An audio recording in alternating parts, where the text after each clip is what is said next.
বন্ধুরা, রান্নাঘরে সমস্ত পরিষ্কার করে গুছিয়ে নিয়েছি। আজকে চলে যাব ভাড়া বাড়িতে।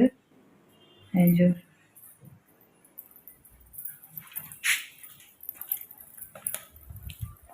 আর এই দেখো বিছানাটা একটু গুছিয়ে নেবে, এগুলো বালিশগুলো ঢাকা দিয়ে রাখবো।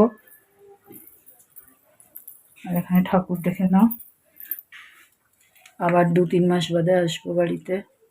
আমার আর ভালো লাগে না, জানো তো, শরীরেও নেয় না, মনেও নেয় না, ভালো লাগে না, কিন্তু তবু এখানে থাকার উপায় নেই যে থাকবো। এই যে ব্যাগগুলো গুছিয়ে নিয়েছি, এই টেবিলে সব গোছানো হয়ে গেছে।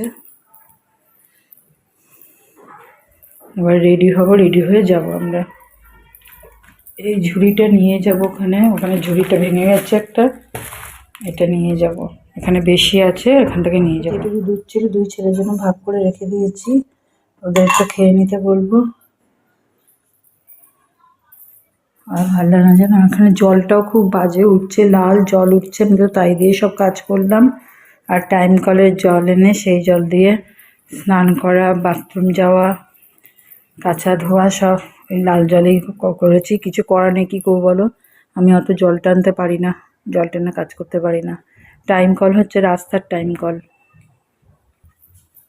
এখানে এগুলো এরকম বইপত্র, দেখো বালিশগুলো চাদর দিয়ে মুড়ে নিয়েছি। এবার এই চাদরের উপর এই রাবার ক্লথটা পেতে নেবো, কারণ টিকটিকি পটি পড়ে তো ওই পেনমেটের উপর থেকে, ওখান থেকে, ওই জন্য এই রাবার ক্লথ দিয়ে চাপা দিয়ে যাই। হ্যাঁ চলো, ওটা চাপা দিয়ে নিই। দেখো রাবার ক্লথটা পেতে নিয়েছে, যেরকম আমার 2টো রাবার ক্লথ আছে বিছানা পাতার জন্য, ঢাকা দিয়ে যাতে রাখতে পারি, এই যেরকম করে পেতে নিয়েছি।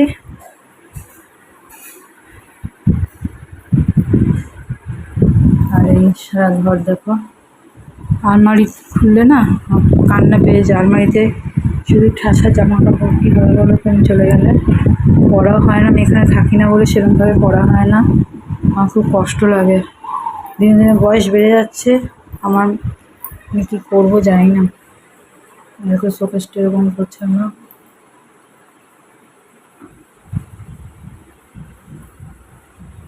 এই ব্যাগ ট্যাগ সব গোছানো হয়ে গেছে, সন্ধ্যা পড়ে গেছে ঠাকুরকে, এই যে এই সব গোছানো হয়ে গেছে। এবার আমরা চলে যাব।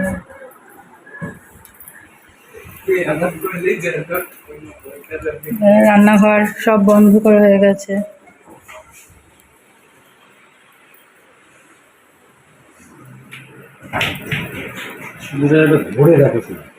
চলো এবার আমরা যাচ্ছি, এবার আমরা আসছি ভাড়া বাড়ির উদ্দেশ্যে, রওনা দিচ্ছি।